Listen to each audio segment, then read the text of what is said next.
4 वेद, 6 शास्त्र और 18 पुराण। मैं केवल 17 पुराणों तक की बात कर रही हूँ। जो 18वां पुराण है वो पुराण नहीं है। 18वें पुराण का नाम है श्रीमद् भागवत महापुराण। कितना बड़ा हो गया? क्यों? 4 वेद और 6 शास्त्र, 17 पुराणों का उस 18वें पुराण में निचोड़ है, जिसमें 18,000 श्लोक हैं। इसलिए उसका नाम है श्रीमद् भागवत महापुराण। लेकिन इस पुस्तक का श्रीमद् भागवत महापुराण नाम कैसे पड़ा था, ये बात हम आपको समय आने पर बताऊंगी। इसकी अभी कोई चर्चा नहीं है। किस पुस्तक का यही नाम क्यों पड़ा, और सारे पुराण हैं, ये महापुराण कैसे हो गया, तो ये चीज हम आपको बताएंगे। और आपको कहीं भी किसी प्रकार की शंका करने की जरूरत नहीं है। आपने एक नाम सुना होगा जिस जिला का नाम है सीतापुर। लखनऊ से आगे शायद आप गए भी होंगे। जो सीतापुर जिला है, सीतापुर जिले में जब कोई कहीं भी आपने कथा सिरवड़ की होगी, सिरवड़ यानी सुनी होगी, तो वहां आपने देखा होगा कि ये कहा जाता है नेमसाड़ी क्षेत्र। वो एक क्षेत्र है, जैसे आपका ये मुरैना जिला क्षेत्र है, वैसे ही वो सीतापुर जिला क्षेत्र है। उसी सीतापुर जिले में एक स्थान पड़ता है, जिस स्थान का नाम है नेमसाड़ी क्षेत्र। वहां पर मैं गई हूँ। एक विशाल मंदिर है, जहाँ से हमारी इस श्रीमद् भागवत की स्टार्टिंग हुई है। अगर हम आपको ये पूछे कि ये बताओ सर्वप्रथम सबसे पहले किसको, किसने, कहां पर और कैसे कथा श्रवण कराई थी, तो आप बता सकते हैं। मैंने शायद ये बात पिछली साल भी बताई होगी। तुम ट्रैक्टर पहुंचे। अगर देखो, इसमें शर्म वाली बात नहीं है, और मैं माफी चाहूंगी। भगवान की दुआ से जो मैंने लिखा है, पढ़ा है, जाना है, सीखा है, मैं वो आपको प्रमाण सहित बताऊंगी। कोई भी गलत बात नहीं होगी, और जितना जानते हो वो सही बताऊंगी। फिर भी अगर हमारी तरफ से कोई भी गलती हो जाए, तो मैं भी आपकी एक बहन और बेटी हूँ। अपनी बहन और बेटी समझकर हमारी भूल पर पर्दा डालना, केवल हमारे अवगुण को छोड़ते हुए गुणों पर ध्यान देना कि ऐसी इन्होंने साथ इनके अंदर कौन सी बात कही है जो हमारे जीवन के लिए काम आ जाए, ये देखना। क्योंकि अवगुण निरखने वाला कभी गुणी नहीं बन सकता है। वो केवल अवगुणी देखता रहेगा, तो उसके अंदर गुण वाला कोई काम नहीं आएगा।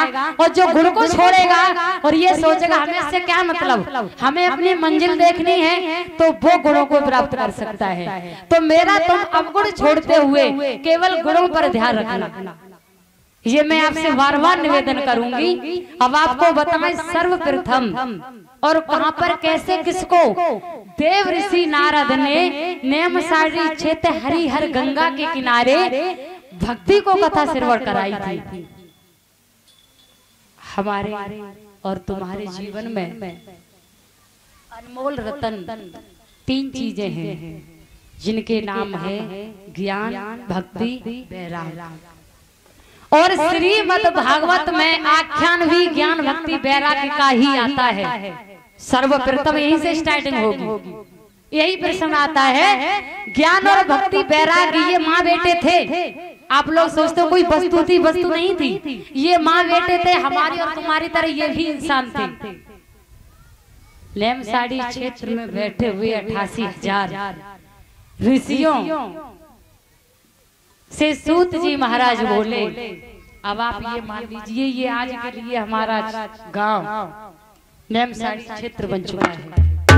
और बोले कि महाराज कोई ऐसी कथा सुनाओ जिसके सुनने से आने वाले कलयुग के थोड़े समय में मुक्ति हो जाए, कलयुग के प्राणियों की। तो सूत जी महाराज ने ये कहा कि ऐसा इंसान मैंने पहली बार देखा है जो दूसरों का भला चाहता है। आज के जमाने में तुमने कोई ऐसा देखा जो दूसरों का भला चाहता है? अगर कोई माफी चाहेंगे, अगर यहाँ कोई सरपंच वगैरह बैठे हो, बुराई न माने, अगर कोई सरपंच भी हो जाएगा, हमारे घर कहते हैं प्रधान, सरपंच नहीं कहते हैं, प्रधान जी कहेंगे। अगर कोई प्रधान या सरपंच भी हो जाएगा, होने से पहले तुम्हारे न जाने के दिन में कई बार पैर छुएगा, एक दिन में न जाने कई बार। और जो उनकी उन्हें कुर्सी मिल गई ना, फिर न पूछेंगे तुम खाए। अपना काम बनता बाहर में जाए, जनता आने कोई मतलब नहीं।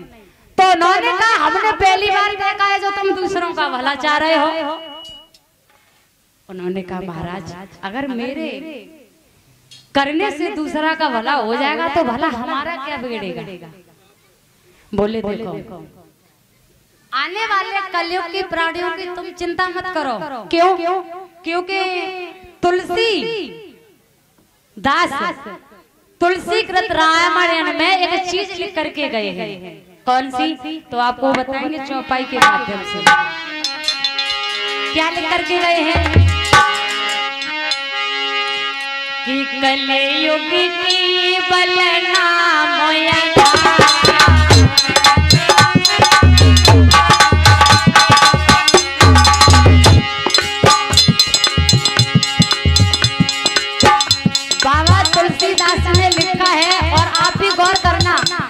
लोग कह देते हैं कि रामायण की चौपाई में शंका है। शंका नहीं है।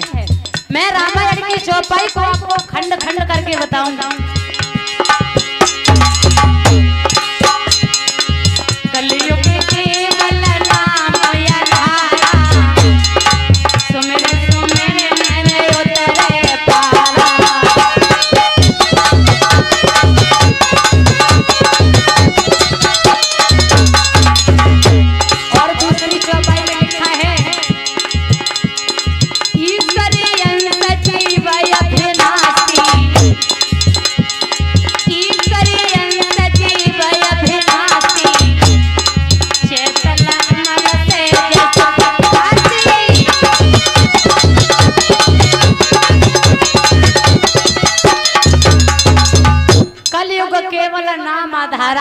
और सुमिर सुमिर नर उतरे पारा। अर्थ तो समझ रहे होंगे। 88,000 ऋषियों का ये कहना था कि हमें कथा सुनाओ। तो सूत जी महाराज का जवाब था कि कलयुग केवल नाम धारा। अभी हमारे जो वर्तमान है, वर्तमान में ये कलयुग चल रहा है। वर्तमान में कलयुग चल रहा है। कलयुग केवल नाम धारा। सूत जी महाराज ने कहा कि हे ऋषियों, कलयुग के प्राणियों की चिंता करने वाली कोई बात नहीं है, क्योंकि जब कलयुग आएगा तो केवल नाम का कलयुग होगा। कलयुग केवल नाम धारा और सुमिर सुमिर नर उतरे पारा। आज के जमाने में जिसने हाई स्कूल या इंटर किया होगा तो आपने देखा होगा उसकी पढ़ाई व्यर्थ नहीं जाएगी, चाहे उसे प्राइवेट जॉब मिले, जॉब करेगा। और जो त्रेता द्वापर सतयुग थे ना, जो युग थे, इनमें कंदराओं में संत महात्मा तपस्या करते थे सारा जीवन। या आप खुद ही जान जाओगे कि चौपाई का अर्थ क्या है। सारे जीवन तपस्या करते थे, पूरा शरीर मिट्टी कर देते थे और थोड़ी सी गलती होने से सारे जीवन की तपस्या निष्फल, कोई फल नहीं मिलता था। आज कलयुग में तुमने कोई देखा जिससे कोई फल न मिले? अगर तुमने जब पत्थर उठा के पलंग पलटे जाओगे तुम्हें कुछ न कुछ फल मिलेगा। पत्थरों तो बते डालते रहे, भगवान की कृपा से बहुत कुछ माया निकल आएगी। तुम्हारी मेहनत व्यर्थ नहीं जाएगी। इसी का नाम है कि कलयुग केवल नाम धारा और सुमिर सुमिर नर उतरे पारा। उन्होंने कहा आज अगर तुमने छोटी सी गलती कर दी तो उसके लिए न जाने तुमको क्या क्या करना पड़ेगा। और जब कलयुग में कितनी बड़ी गलती कर दो, भगवान को नाम मंत्र ले लो, सब खत्म। सुमिर सुमिर नर उतरे पारा। अगर कितनी भी बड़ी गलती कर दोगे और भगवान का मन ऐसा है कलयुग के जमाने में, अगर अपने आत्माओं से तुम उसका स्मरण करोगे तो तुम्हारे भर से बेड़ा पार हो जाएगा। ये कलयुग की कहानी है। ईश्वर अंश जीव अविनाशी। भगवान ने कहा देखो कभी भी भगवान मंदिर में नहीं प्राप्त होते। किसी को मंदिर में भगवान मिले कहीं? मंदिर में आपने पूजा भी की होगी, सब कुछ किया होगा, लेकिन कभी आपको मंदिर में, भैया आवाज बढ़ाओ, बहन माइक की, भगवान मिले कहीं? नहीं मिले होंगे। और अगर मिले होंगे तो सपने में मिले होंगे, सपना कभी अपना नहीं होता है। तो फिर कैसे मान लोगे कि हमें भगवान मिलेगा? कहने का मतलब है अगर तुम्हारा मन सही है, देखो घर की जो घर की वो होती ना कूड़े वाला बर्तन, वो कूड़े वाले बर्तन में तुम कूड़ो भर भर के भरते होगे तो और दूसरे कूड़े के लिए जगह लगाएगी। भगवान आपके हृदय में तभी वास करेंगे जो तुम्हारी जो दिल की कुठरिया गंदगी से भरी है, जाए पहले साफ करो, जहाँ में तो बुराई निकालो, गंदगी निकालो, तब भगवान का वास होगा। और भगवान जब भी आएंगे तो तुम्हारे डायरेक्ट हृदय में ही आएंगे, कहीं मार्केट मीठे मिष्ठान में भगवान नहीं मिलेंगे। ईश्वर अंश जीव अविनाशी, चैतल अमल सहज सुख राशि। भगवान का केवल मन से भजन करो। तुम सोचो कि हम भगवान के मंदिर में जाकर नोटन की गड्डी धरे आए तो कब वो खुश हो गए? नहीं खुश हो सकते। उन्होंने कहा कि महाराज तो कोई बात नहीं है, हमें कथा तो सुना सकते हो। 88,000 ऋषियां बोले सूत जी महाराज से, तो उन्होंने कहा बिल्कुल सुनाएंगे। बोले एक बार की बात है, देव ऋषि नारद नेमसाड़ी क्षेत्र गंगा जी के किनारे पहुंचे और वहां उन्होंने क्या देखा? एक सुंदर सी जवानी से भरी बहुत सुंदर स्त्री थी, जिस स्त्री का नाम था भक्ति। मैंने भी बताया था भक्ति ज्ञान बेरा भक्ति थी। और जो भक्ति के बेटा थे ज्ञान और बैराग्य, माँ के ऊपर बुढ़ापा होना चाहिए, उसके ऊपर जवानी थी, बेटाओं के ऊपर जवानी होनी चाहिए, उसके उनके बुढ़ापा था। और वो वही उसके पास बैठे तो देव ऋषि नारद पहुंचे और मैया से बोले माँ कारण क्या है? तुम बयालीन जंगल में और अकेली बैठी हो, तू देखने में तो माँ बहुत सुंदर लगती है, तू कौन है, क्या है, कहाँ से आई है? तो क्या बोले देव ऋषि नारद मैया?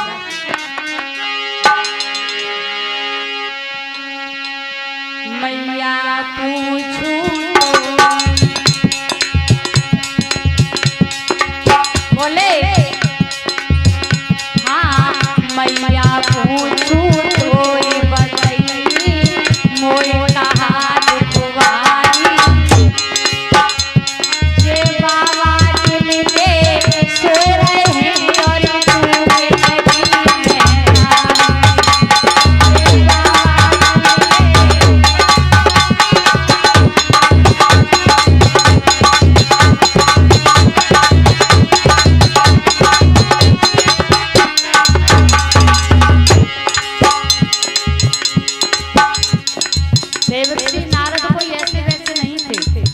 उनकी बात सुन करके भक्ति कहने लगी अगर तुम पूछ रहे हो तो सुनो मैं कौन हूँ।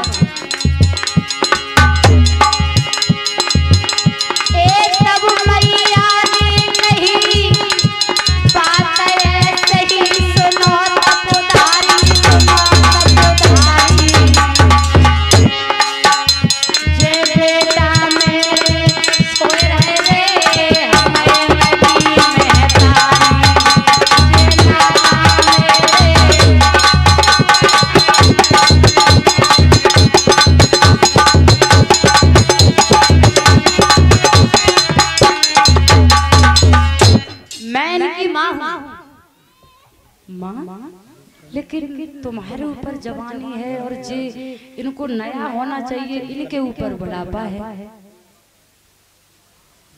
हमें इसी बात की तो चिंता है। जे महात्मा तक तो बैठे सामान्य नहीं जता तुम बॉक्स में डब्बा कायम को बैठे गए हो। और बोले लेकिन तुम्हारी ये हालत क्यों हो गई ऐसी? तो मैया ने कहा बेटा मेरा नाम भक्ति है, मैं द्रविड़ देश में पैदा हुई थी। गौर करना, भक्ति का जन्म हुआ था द्रविड़ देश में और मैं कर्नाटक में जवान हुई। वृंदावन में आके मेरी शादी हो गई, 2 संतान की प्राप्ति हुई। उसके बाद हमारे पति गुजर गए और जैसे द्वापर गया कलयुग आया तभी ये हमारी हालत हो गई। तो उन्होंने कहा माँ ये तो बहुत विचित्र कहानी है। अब भक्ति क्या बोली देवऋषि नारद से, मुझे ऐसा लगता है कि हम कछु खाए के मर जाएं।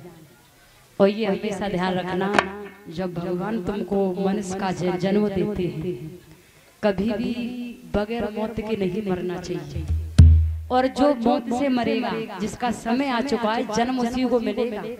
जो मौत से नहीं मरेगा वो भटकेगा इधर उधर वो भटकता रहेगा जब तक मौत वाली उसकी आयु पूरी नहीं होगी तब तक। और भटकने की भी आपको हम तरकीब बताएंगे।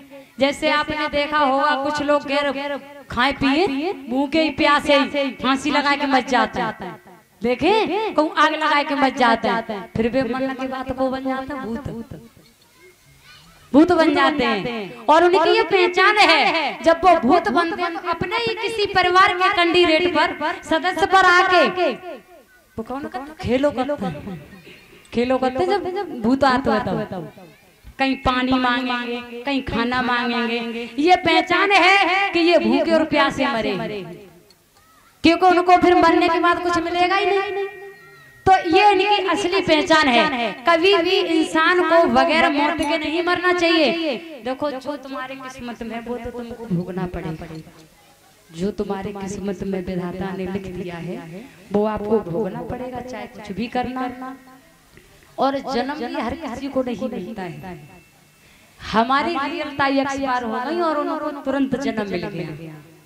आज उनकी एज कितनी है? 28 वर्ष।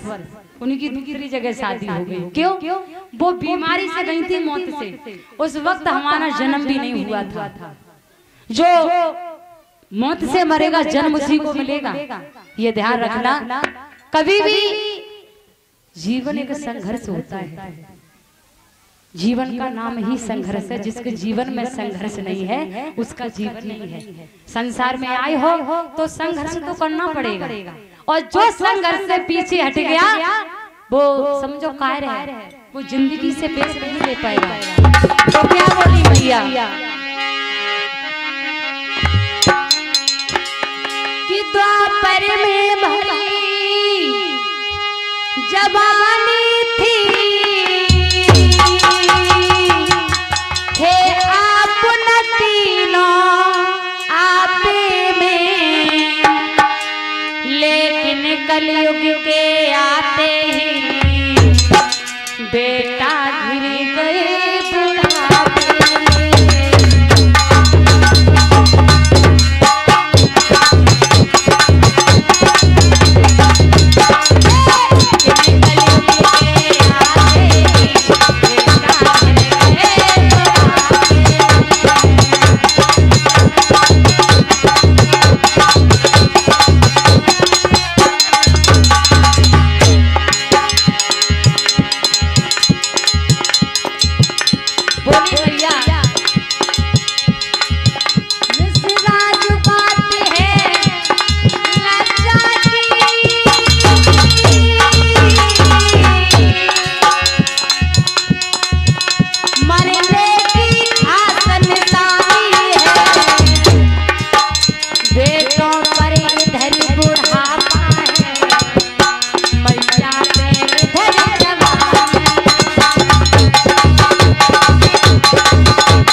कैसे मुंह दिखाऊं समाज वालों को? मेरे ऊपर जवानी है और बेटा के ऊपर बुढ़ापा है। तो बोले माँ तू चिंता मत कर, अगर समस्या का समाधान नहीं होगा तो ये संसार कैसे चलेगा? तेरी समस्या का मैं समाधान जरूर ढूंढ के लाऊंगा, कोई ना कोई हल निकाल के लाऊंगा। मुझे केवल तू 5 मिनट का टाइम दे दे। तो वहां से देवऋषि नारद चले और कहाँ पहुंचे? व्यासा आश्रम। व्यासा आश्रम में सप्तऋषि रहते थे। सप्तऋषियों से कहा ऐसे ऐसे बात है महाराज, वो भैया बड़ी परेशान है, वो तो मरने को तैयार है, अब आप बताओ। तो सप्तऋषियों ने कहा कि इसका एक ही उपाय है, उन तीनों को ले जाओ और हर द्वार में नेम धर्म से एक सप्ताह रचाओ और इन तीनों को वो श्रीमद् भागवत श्रवण करा। हमने काफी लोग देखे हैं कि कथा हमारी 9 दिन की कर दो, 11 दिन की कर दो। श्रीमद्, मेरी बात पर गौर करना, श्रीमद् पूर्व परीक्षक श्रीमद् के अक्षर हो गए, केवल मैंने बोला है श्रीमद्। कितने अक्षर हो गए?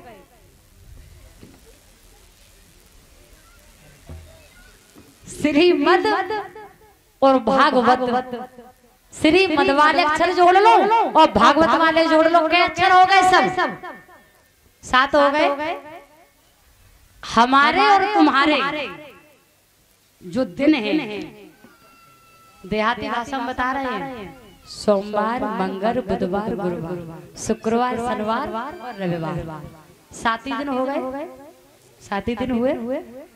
अपना मतलब कितने अक्षर हुए? 7 हुए। इन्हीं 7 दिन में मत जाओगे और इन्हीं में पैदा है जाओगे, इन्हीं में शादी है जाएगी। अगर 7 दिन में 8वां दिन जोड़ोगे तो उससे कहेंगे 8, वो 8 दिन का हो गया। श्रीमद् भागवत 7 ही दिन की होती है और करवाना को कसम पेट नहीं भरे मनोरंजन के लिए तो 9 दिन ही करवा, 11 दिन ही करवा, लेकिन वो शुभ नहीं है, सप्ताह ही शुभ है। श्री माने क्या होता है? श्री माने लक्ष्मी होता है और तुरंत ही विधि का विधान कैसा है? श्री मद माने अहंकार।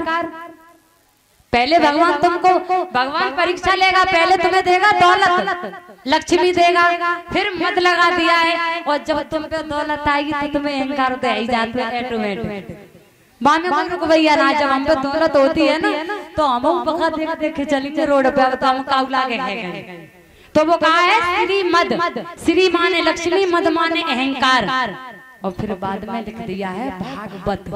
पहले तुमको लक्ष्मी दी जाएगी, फिर तुमको अहंकार बढ़ेगा और अहंकार भगवान का भोजन है। जिससे घमंड हो गया, जिससे अहंकार हो गया, उससे भगवान तुरंत लेते हैं, छोड़ते नहीं है, बहुत जल्दी लेते हैं। श्रीमद् भागवत, भा माने भक्ति, गा माने ज्ञान, बा माने वैराग्य और त माने तपस्या। श्रीमद् भागवत। जब तुमको पहले लक्ष्मी दी जाएगी, फिर तुमको अहंकार होगा, फिर भगवान तुमको ज्ञान देगा, तभी तुम्हारा भक्त से बेड़ा। जब तक तुम्हारे पास दौलत रहेगी तब तक तुम्हारी इच्छा न होगी कि हम भगवान को भजन कर ले, इच्छा होगी नहीं, क्योंकि तुम्हारी खुद की शादी होगी, फिर तुम्हारे नाती नाता है जाएंगे। और मूल पे ब्याज प्यारी होती है, मतलब लड़का बहुत प्यारे हो जाते हैं नाती नाता। जो जिसे हमारे यहाँ तो जो लड़का का बेटा हो या बेटी होती है उसे नातिन और नाती बोलते हैं, वो बहुत प्यारे हो जाते हैं। उनके मोह माया के चक्कर में हमारे दादा ताऊ चाचा भजन नहीं कर पाते हैं, कर ही नहीं पाएंगे, क्योंकि बिना ही खिलाते रहेंगे। तो ये है कि हमारे और तुम्हारे जीने मरने के केवल 7 दिन हैं। उन्होंने कहा 7 दिन का सप्ताह रचाओ, तो हर भाग में रचाया किसने? देव ऋषि नारद ने। और तीनों प्राणियों ने मन से कथा को श्रवण किया, बहुत मन से कथा को श्रवण किया। जब मन से कथा को श्रवण किया तो तीनों का उद्धार होता है। जब तीनों का उद्धार हुआ तो वो तीनों भगवान के नाम का जय जयकार कर देंगे। बोलिए श्रीमद् भागवत महापुराण की। जब तीनों भगवान के नाम का गुणगान करने लगे, अब तो बड़े खुश हैं। और तीनों प्राणी, माँ के ऊपर वृद्धापन आता है, बेटाओं के ऊपर जवानी आ जाती है। भगवान के नाम में बहुत बड़ी ताकत है।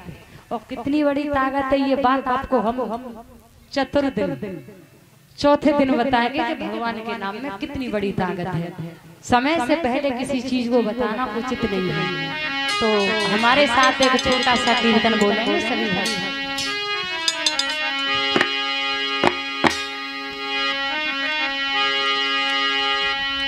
दिल है बेकरार, तेरे बिना दिल है बेकरार।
जो भी भक्त पीछे तक बैठे हैं, ताली तो सभी को बजानी पड़ेगी,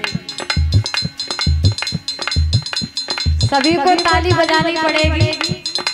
हमारी नहीं मानोगे किसी और की मानोगे, माननी तो पड़ेगी। और जिसने नहीं मानी है, जिसने किसी की नहीं मानी है, उसका हाल क्या हुआ है तो बताएंगे समय आने वाला। श्याम पूछो हमारे दिल से, श्याम पूछो हमारे दिल से, श्याम पूछो हमारे दिल से, श्याम पूछो हमारे दिल से। जीवन बेकार तेरे बिना, जीवन बेकार तेरे बिना दिल है बेकरार, तेरे बिना हो दिल है बेकरार, तेरे बिना।